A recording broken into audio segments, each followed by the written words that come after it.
Good afternoon, everyone, and welcome to our webinar, Introduction to the National Science Foundation's SBIR STTR program.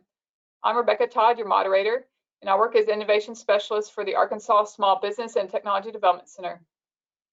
We are taxpayer funded to provide confidential one-on-one consulting, training, and market research services for entrepreneurs and established companies across the state.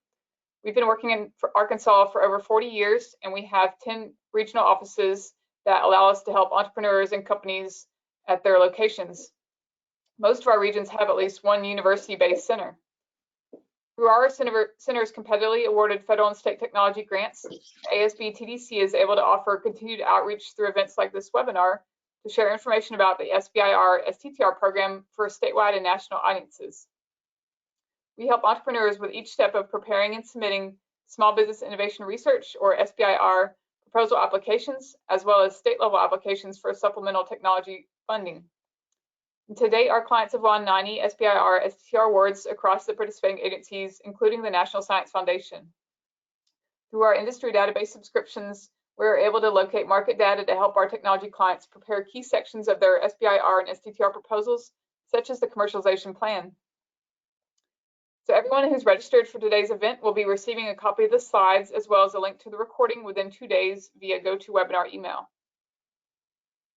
Before we get started, let's take a moment to make sure that everyone is ready and familiar with GoToWebinar. So first, you should have a control panel on the right side of your screen. You can minimize the panel by clicking on the orange arrow button, which is in the upper left corner. And you can expand the panel by clicking on the same button. So take a moment to practice. And second, you have the ability to submit questions using the question pane located near the bottom of the control panel. And I do encourage you to submit questions throughout today's event, and we'll have time at the end for Q&A with everyone. So now I'd like to introduce today's speaker, Henry Ahn.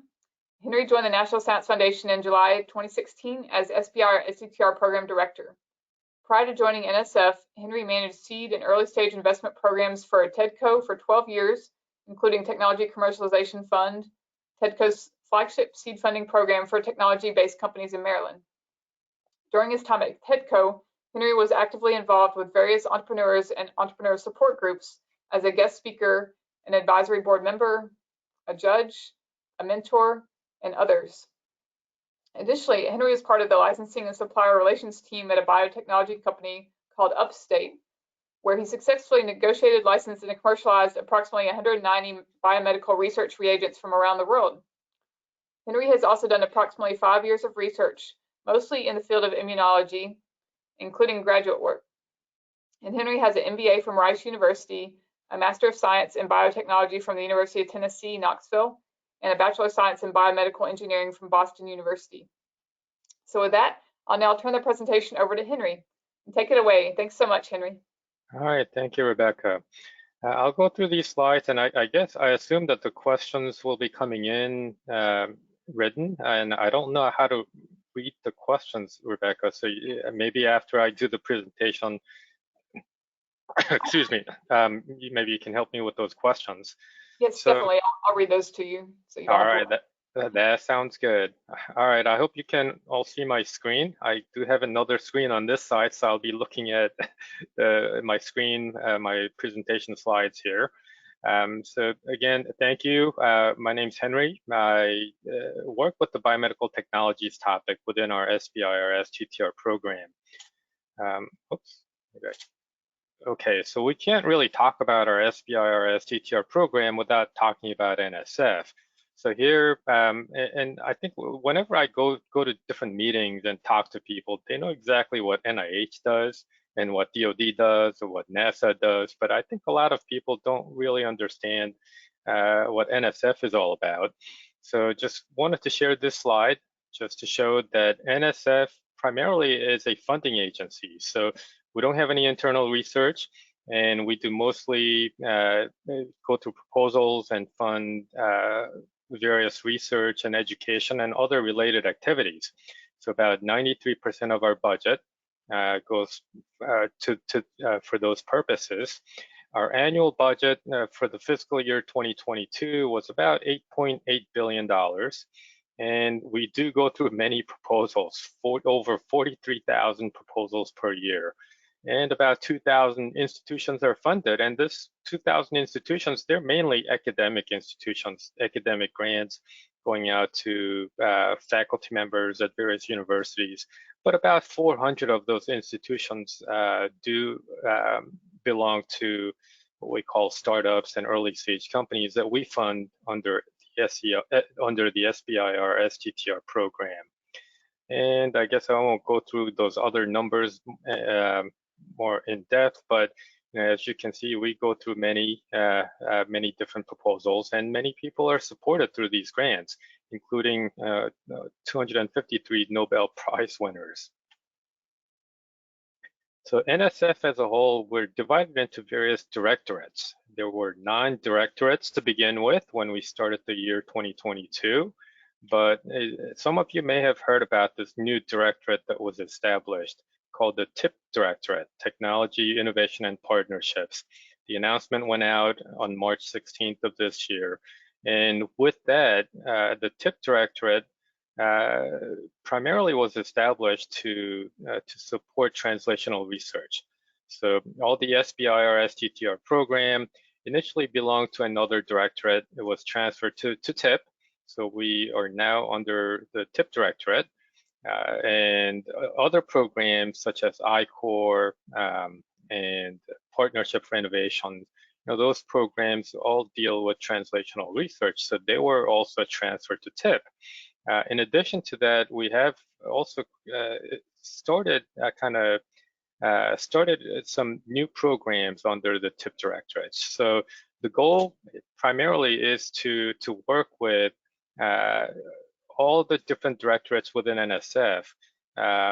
So there's definitely a lot more interaction with other directorates than before, because there's a lot of great translational research that gets supported throughout NSF. And we would love to be able to do a better job of helping all the translational research and helping the researchers to actually translate their research into some form of useful commercial product addressing a specific market need or having some form of societal impact. So you may have seen this slide before, but something similar to this. So TIP with the translational research funding programs, our goal is to basically help bridge that gap between public funds and private funds. On your left side, where you see public funds, that's where most of the universities are supported through some form of public funds. And they may be working on some specific type of technology. They may disclose their invention to their tech transfer office. Maybe if they find that there's something that's worthy of protecting, they may file for patent protection and try to find ways to commercialize those technologies.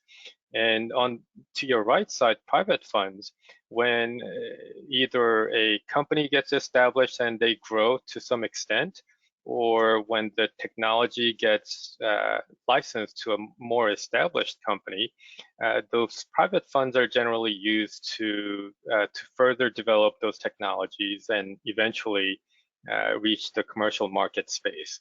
But where we see as the market need is this gap that many people refer to as the valley of death.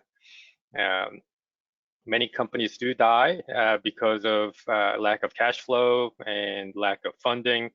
And NSF's main goal is to bridge that gap as much as possible. So we are really mainly focused on all the startups and very early stage companies.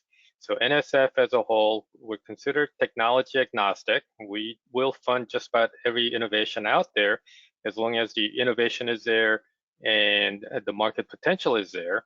But instead, our focus is on startups and very, very early stage companies. So companies that are funded through our SBIR STTR program, they tend to be very early, and most of them tend to be startups.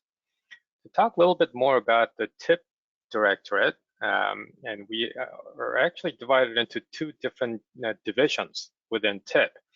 Translational Impacts, TI, is the division that we belong to, the SBIR STTR program, America's Seed Fund powered by NSF. That's the SBIR STTR program.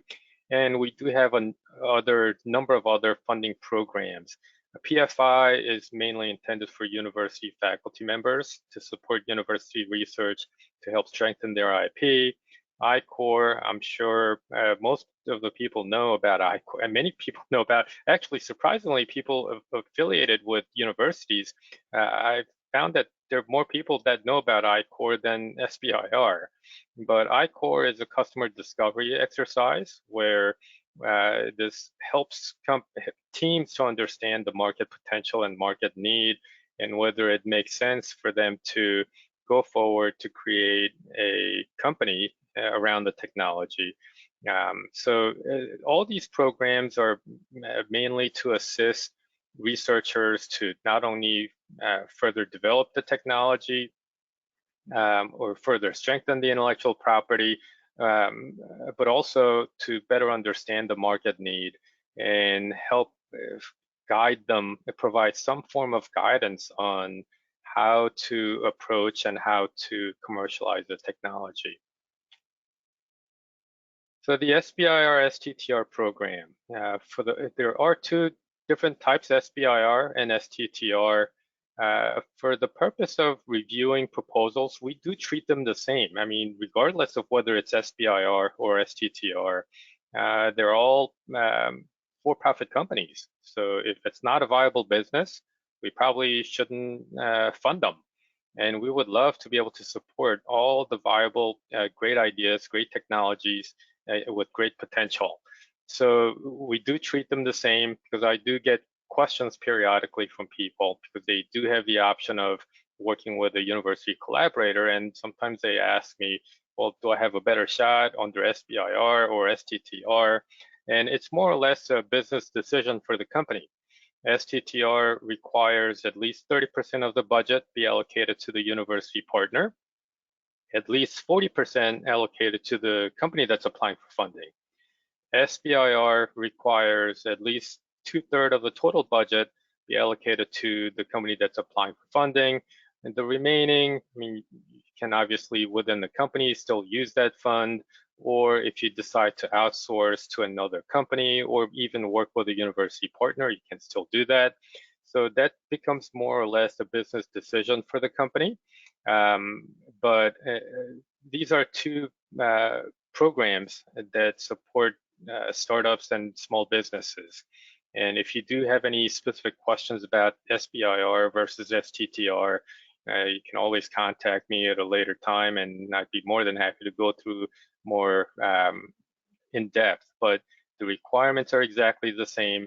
I know some agencies, they may have a slightly different requirement to serve as a PI, but for NSF, the requirement to serve as a PI still is the same between the two programs. So those of you who are not completely familiar with the SBIR STTR program, the basic eligibility requirement to be able to apply for the SBIR STTR program are these. It has to be a for-profit company. It has to be at 500 or fewer employees. This is the federal definition of a small business concern, which is still a very big, could potentially be a very big company, located within the US, where at least 51% of the company is owned by either US citizens or permanent residents. But although those are basic requirements, I mentioned earlier that NSF SBIR program heavily focuses on startups and very early stage companies. So if you look at some of the statistics that we have 95% of all the phase 1 awardees, they're at 10 or fewer employees. 81% of these companies were founded in the past 5 years, and almost 60% of these phase 1 awardees are first-time SBIR STTR winners. And this is out of any agency, not just the NSF. So companies that receive phase 1 from us, almost 60% of these companies are receiving federal grant from any agency for the first time. And here are some other statistics related to our portfolio companies. Of all the companies that were funded, looks like this is data that includes fiscal year 2016 through 2021.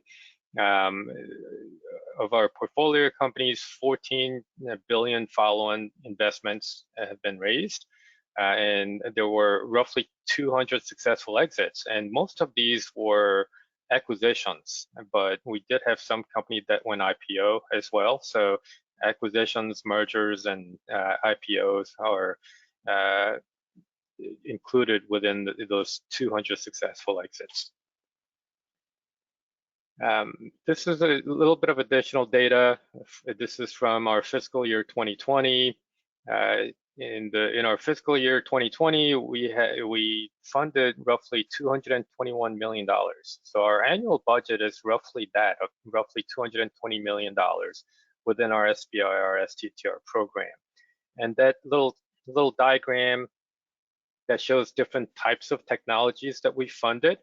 And whenever I show this graph, actually, I do hesitate a little bit because I don't want people to think that we fund primarily life science companies. Life science companies, yes, it included, it's about 28% of the total portfolio, mainly because we received more life science proposals than others. And so after funding all the projects that we wanted to fund, it just happened to be that about 28% of those companies were in the life sciences category, 19% in the IT, and those other sectors. But the important thing to get out of this slide is that we fund just about every technology. We don't really show preference, or we don't even have a target percentage for any of the category. We want to be able to help companies to de-risk their technology sufficiently early on so that they have a chance to continue to grow as a for-profit company that they've established. So our NSF SBIR STTR program, we try to fund as many innovative technologies as we can with commercial and societal impact. These are considered all deep, what they call deep technologies. Companies that have innovative technical innovation that can potentially address a specific need. Annual budget is slightly over $200 million, and we fund roughly 400 startups every year. And so we generally don't do multiple phase ones, for example. So when we say 400 startups every year, that's just 400 different grants that we give out every year. And again, those companies tend to be very young. All the companies right now, all the companies that apply to NSF for the first time, they have to apply for phase one first. It's a 6-month to a 12-month project, going up to $275,000. These companies, after completing phase one, can move on to apply for phase two, which can be up to $1 million. And those phase two companies also have the option to go for some of the supplemental funds. Phase 2B is the biggest supplemental fund that we have. It goes up to $500,000. It's a matching fund. So for every $2 that companies bring in terms of either private equity or safe investment or even commercial revenue related to the project that NSF funded, we will match $1 up to $500,000. And this is the biggest supplement, but we do have other smaller supplements going up to about 20% of phase two, or maybe even smaller. In aggregate, when it's all said and done, it'll probably end up being about $2 million for these startups. And our hope is that this will help de-risk the technology sufficiently so that they can continue to grow beyond this grant money that we provide. So for companies that complete phase two with us, generally, I mean, we want these companies to be successful, but generally we don't expect to see these companies back for another phase one because our role with this SBIR program, we don't see it as keeping a company in business or helping companies develop pipelines. we want to be able to help de-risk that initial intellectual property that the company may be developing. And hopefully this will allow the company to attract other investors or strategic partners, or maybe even commercial revenue if it's a software related company. And that will help the company to continue to grow. And we can go back to funding other startups so that they can do what these companies might be able to do after going through phase 2. This is our homepage. So if you are thinking about our SBIR STTR program, nsf.gov website is just really big, and it may be difficult to get to this SBIR page. But if you go to seedfund.nsf.gov, that's our homepage. And when you go there on the upper right-hand corner, how it works, that's where you would have to go to learn about the steps involved to submit the proposal. Under resources, we do have some good information related for phase 1 companies as well as phase 2. We do have bi-weekly webinars for companies that are interested in applying. We'll take questions, go through Q&A, and there's a place where you can register for those webinars under resources. You can also get to the page for reviewers. We do have a page where we will list all the list of questions, review criteria that reviewers are asked to use when evaluating these proposals. So sometimes it's good to just kind of go through to see what type of guidance is provided for our reviewers. That sometimes helps companies to anticipate some of these questions and hopefully prepare a better, stronger proposal. So how to get started? The first step is to submit a project pitch. Again, if you go back to that page, how it works, if you go to that page, you'll be able to see how to get to this project pitch portal. You submit a project pitch. At this point, you're not really being evaluated. We just want to know whether the company is working on technology that's innovative, whether there's market potential for this. And with that, you'll hear back within 3 weeks if those components are there, innovation and market need or potential. You'll be invited to submit a full proposal. You'll hear back within 3 weeks, and that's what we call there's a fit with our program. If there's not a good fit, so for example, NSF does not do clinical trials, and if a company comes in and says, hey, we would like to apply for this funding for our clinical trials, we can just let them know upfront that there is not, the fit isn't there, so the company doesn't have to really worry about going through our website, going through the guidance to prepare a full proposal, because it's really time consuming to go through that process. So you'll hear back within 3 weeks. And also when you do hear back, you'll know exactly which program director will be handling your proposal. So if you do have any specific questions along the way, you can always reach out to that program director with the specific questions that you might have. And that's really important, and that's the first step. Your project pitch does not need to be reviewed. I mean, that's exactly the reason why we have this portal. We want to read a little bit about it, and with that, it'll allow us to get back to you, and you'll know exactly who to reach out to if you have some additional questions. So the project pitch, again, this is the first step in the process. And with additional questions, you'll know exactly who to reach out to and how to interact with us. Our new solicitation actually was just published, I think it was about a week ago. So if you go to our website, our new solicitation is there. With our new solicitation, we have new 3 submission windows.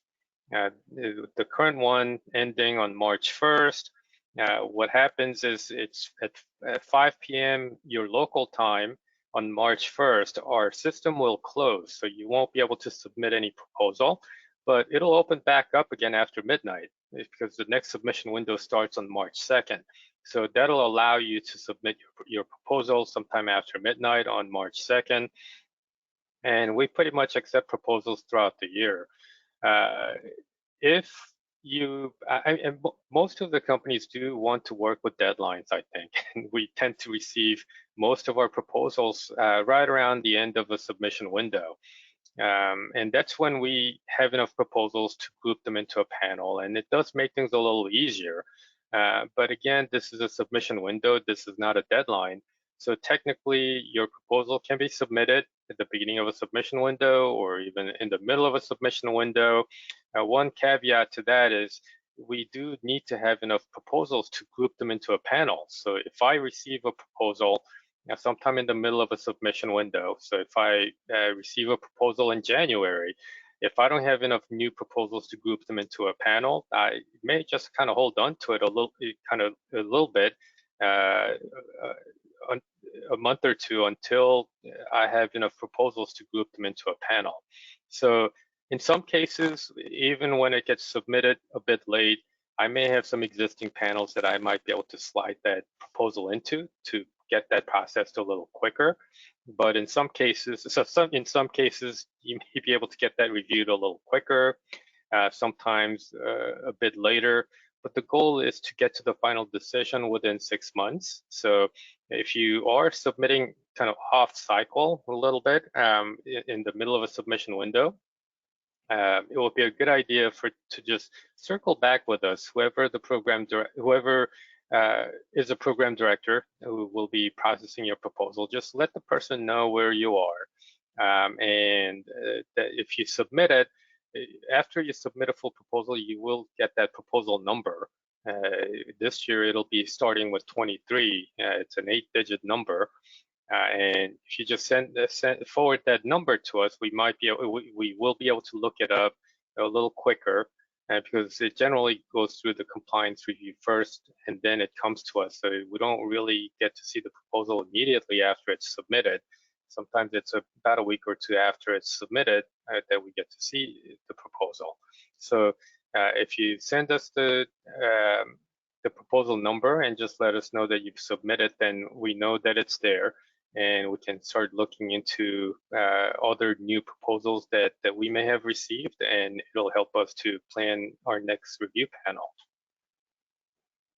So this is the review process. The first 3 months, the application will undergo merit reviews. We will have a review panel and discuss. We'll try to clarify if there are certain clarifications that may be needed. We will try to get those things clarified. The goal, again, is to get to the final decision on funding within 6 months of the proposal submission. These are the review criteria that our reviewers are asked to use. Intellectual merit refers to the technical side. Is the technology innovative? Do the technical milestones make sense for a $275,000 project?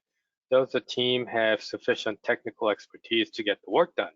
If they're working on medical imaging and it requires an AI, then the team probably need to have both medical imaging expertise as well as AI to be able to show that they have sufficient technical capability to do the work. Broader impact has to do with the societal impact or increasing economic competitiveness in the US. These two criteria are identical throughout NSF. But since we work with for-profit companies, we do have this third criteria, commercial potential, which has to do with the business side. Does the company understand the market potential? What is the size of that market? Do they understand who the competitors are and what the competitive advantages might be? If it requires a regulatory path of some sort, does the company understand the regulatory path to market? Do they understand the intellectual property? What aspect of it might be protected, and what type of and how strong that protection might be? If at this point, when a company submits a phase 1 project, they're generally very early, and they don't have a full team. And it's usually it's more common for the team to be more technically savvy than business savvy. But even if that's the case, it's always a good idea to show that you have some advisors on your advisory board who can provide you with the guidance that you may need until you're able to bring some additional people in to the company. So another important component would be, who are the advisors? Do they have the background that may somehow kind of fill the gap that your team may lack? And all those things can really help you to strengthen your case as a phase 1 applicant. And what do we fund? And these are all, again, novel proprietary technologies that we fund. And they're all working on proving their feasibility or viability of their product in the market space. These are all considered high risk and potentially high return because they're so early. At this point, even investors, in most cases, even angel investors consider this just too risky, perhaps, or unproven to invest in the company. But hopefully, by using this money, going through this R&D with this grant, this will help the company to position a little better and de-risk the technology sufficiently. So maybe after the project ends, there are some angel investors that might be interested in coming in to invest in the company further, so that the company can continue on with the work that they have to complete to be able to commercialize. And these are all kind of significant market opportunities, and what sometimes people think of these as game-changing technology. And usually, companies that go through I-Core, this customer discovery exercise, they tend to come in with a much better understanding of the market need, or whether the demand might be there for the product that they're trying to develop. So they tend to have a better understanding of the whole market overview and the need, and how they might be able to address that need. So those are all plus. And what do we not fund? We don't do basic research. And we see this quite a bit, when a company is trying to still test things out, and the primary goal may be just to add knowledge to the field. And as you know, when you look at a lot of these academic research, there's a lot of academic research that does basic research. Not long ago, NSF funded project resulted in this picture of a black hole that people have never seen, which was a big deal within NSF. But that's kind of considered basic research. It's still very important and adds significant knowledge to the field of the astrophysics field, but it's not something that can easily be translated into a commercial product addressing a societal need. So that's probably considered the type of basic research that NSF will typically not fund. So it has to be, rather than basic research, what people may consider translational research. Incremental improvement to an existing product is something that we don't like as much. If a company already has developed this technology and they can use it for one purpose, they want to tweak it a little bit and do it for another application. If they're doing HIV with this device, and all of a sudden they want to, if this COVID thing comes along and they want to try COVID, if the device is already developed, underlying technology is developed, it may just be considered incremental improvement to the technology that the company may already have. So it's less compelling as a phase 1 type of project. And these are all for-profit companies, so there has to be enough market potential to support a for-profit company. We're not VCs, so we're not looking for a multi-billion-dollar market opportunity. It doesn't have to be, but there has to be enough market potential to support a for-profit company. it really doesn't make sense for us to provide $275,000 to a company just to tap into a $275,000 market. So it really does have to make sense as a for-profit company. What will this mean? What this project mean for the company? Will it really help the company to get to a meaningful place where they can continue to grow and build a sustainable for-profit company? And just about all the money has to go toward research and development. So any market studies, any patent filings, any regulatory guidance, those are all very important, but they're not typically they're not supported through the SBIR grant. All right, so that's all I have prepared. So, and here's my email and phone number in case you want to get in touch with me if you have any specific questions. And if you have any questions now, I can take some questions. Thanks so much, Henry. I don't have any questions right now in the chat, but we can give our participants a moment to see if they have any that they think of. Sure. Just a reminder, we'll be sending out the slides and the copy of the recording to everyone that attended. So you'll have that within a couple of days. All right. Can you speak to a little bit on, you mentioned I-Corps at the beginning of your presentation, yep. How participating in that program affects chances of potentially winning funding through the SBIR STTR program? Yeah, so I don't have, I mean, I've heard that people that go through I-Corps have a better chance of winning SBIR. I don't have the statistics on how much better the chance might be.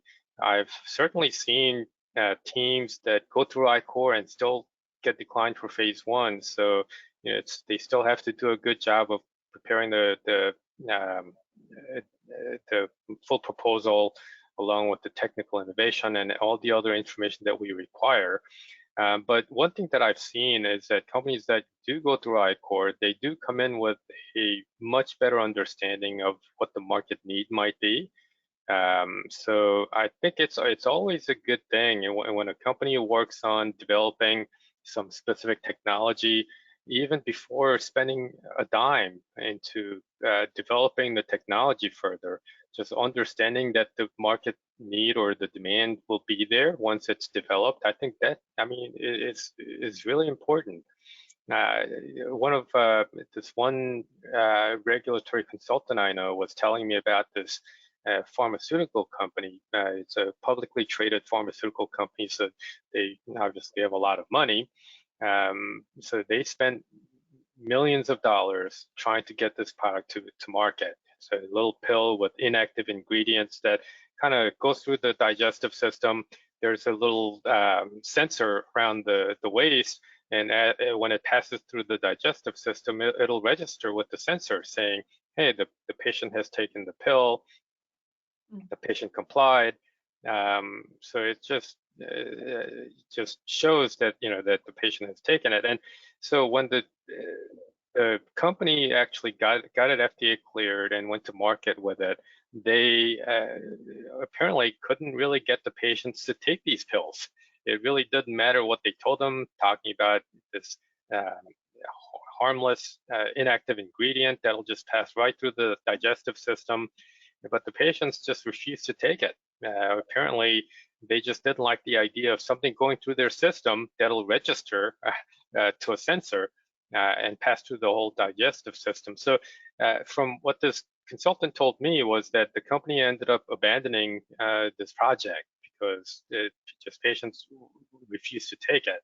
And the idea is that if the company had gone out, talked to and interviewed a bunch of different patients, they may have seen that this could potentially be problematic for some of these patients. So I think the idea is that if you spend some time trying to better understand the market need and the demand, and what may be considered important for that particular market, it will help as the company spends more money to develop it, they'll know that they're addressing something that the market specifically demands, as opposed to just developing something that's very innovative and hope that there will be people that come along and think that the technology is as useful and innovative as what the company thinks. It's just understanding the need to help justify that a little better. So I think companies that go through I-Corps, they tend to come in with a much better understanding. And sometimes it also happens when some of the companies will go through phase 1 review process, and one of the weaknesses might say something like the company may benefit from customer discovery interviews like I-Corps. And in some cases, that's really evident when we go through the proposal. Okay, very good. Thank you so much. Sure. Could you also share, for those who might be interested, what would be the process if you're interested in being on a review panel for NSF? Oh yeah, if you're interested, you can just email me. I hope you can still see my email address there. You can email me your CV along with the topics that you're interested in reviewing. And what I generally do is whenever I receive that email, if it's biomedical technologies, I'll keep that email within a separate folder so that I can reach out to that person as I start planning new panels. If there are multiple topics, so I do biomedical technologies, but there are other related topics like pharmaceutical technologies, biological technologies, or medical devices. These are all handled by different program directors within NSF. And if somebody expresses interest in reviewing biomedical technologies and all these different topics, I will forward that email to those other program directors too, so that they'll know that you're available. So the first step is to just email me, and I'll just forward it to the appropriate people. Okay, perfect. Thanks, Henry. Yep. We did have a question come in and ask, should we apply to phase 1 only if we have identified a customer who is willing to pay for our product? Yeah, I mean, I think it's good. It would be good to have your initial target market. You don't have to have a customer that's willing to pay for the product at this stage, because you're still trying to develop it. But I think it's generally a good idea to know who your initial target market might be and how big or small that market size might be, and what might be the best way to go about trying to reach this market. So all these things will really be explained within the full proposal. Okay, great. But and I've also seen one other thing. So sometimes companies really they have a platform technology. They can do a lot of different things.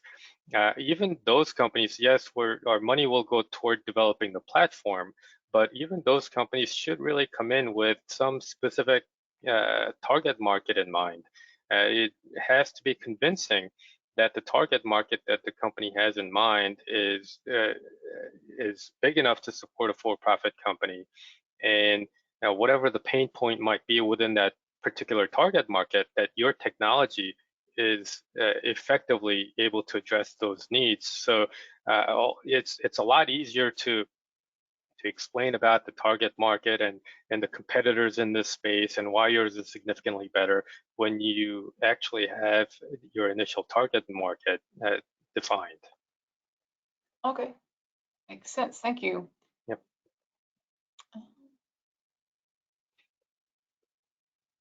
And would you actually recommend to, when maybe it makes sense for the scope of work, to include a customer in the project as a field test typing partner to make sure that the product is aligning with their needs as it's being developed? Is that something you see a lot in phase 1 or more in phase 2? So, I mean, I think if the the plan actually has to be there. So if the testing, comes during the phase 1 project or right after the phase 1 project, I think it would be good to know who those people are and whether there's any interest. But I think if these are people that you'll be paying money to get done, I mean, I'm sure there are plenty of people out there, and just I guess I mean, knowing roughly who those people might be I think would be helpful, but I wouldn't say that will be critical because everybody's just, I mean, you pay them money and they'll do the work, and generally there are enough people out there willing to do something if they're paid. But I think if there are certain partners that are interested enough to be involved with the project in some way, they don't have any financial benefit from working with you, or they're not affiliated with your company in any way, but they just have the significant interest because they believe in your technology, I think they probably will tend to add more credibility to your application. So they'll make your application that much stronger. With paid consultants, yes, it's probably good to talk about them, but it's probably not going to make your application that much stronger. Okay, all right. Thank you. Helps to clarify. Sure. See, I don't see any other questions at the moment. Okay. Oh, I did have one other on that, just in case it's helpful. Could you also share, if a company wins a phase 1 with a different agency, can they apply for phase 2 through NSF? Is that an option? Yeah, so you can certainly apply. So hold on, sorry. So with the phase 1, if you get a phase 1 through another agency, but it's a completely different project, you can certainly get phase 1 with NSF. The only thing that you'll probably have to watch out for, well, maybe not the only thing, but things that you have to watch out for, if there's any overlap, even if it's a really minor overlap, then you can't receive both, and we don't allow companies to modify milestones to avoid that overlap. So you can't pursue both projects at the same time, even with a really minor overlap. And another thing that you need to watch out for is we support startups and very early stage companies. It's one thing if you're running a university lab and you win a grant and put another grad student on the project.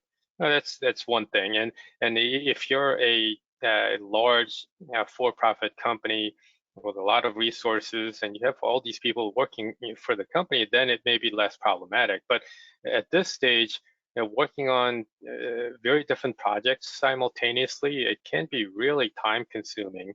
And I think it may also make it seem like you might be losing focus.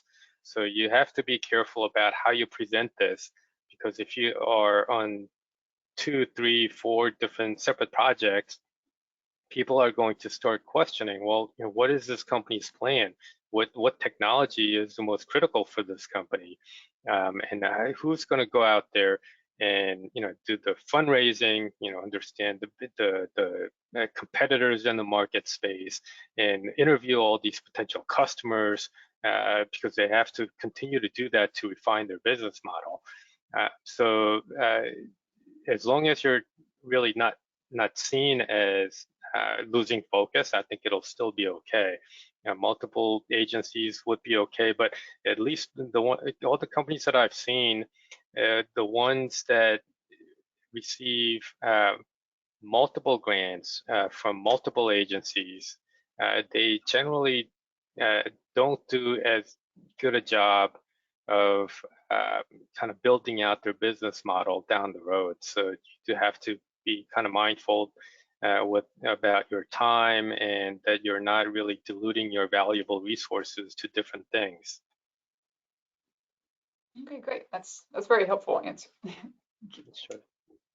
All right. Well, I'm not seeing any other questions. I think you covered it really well. Thank you so much for this Sure. great information, and hopefully we'll see more applications come out of Arkansas in the near future. Sure, sounds good. Great, thank you. Thanks so much, everyone who was able to join us today. I hope you all have a great rest of your day, and keep an eye on your email. We'll be sending out the information to you in the next couple of days. All right. Thanks again, Henry. Thank you. All right. See you later. Yeah.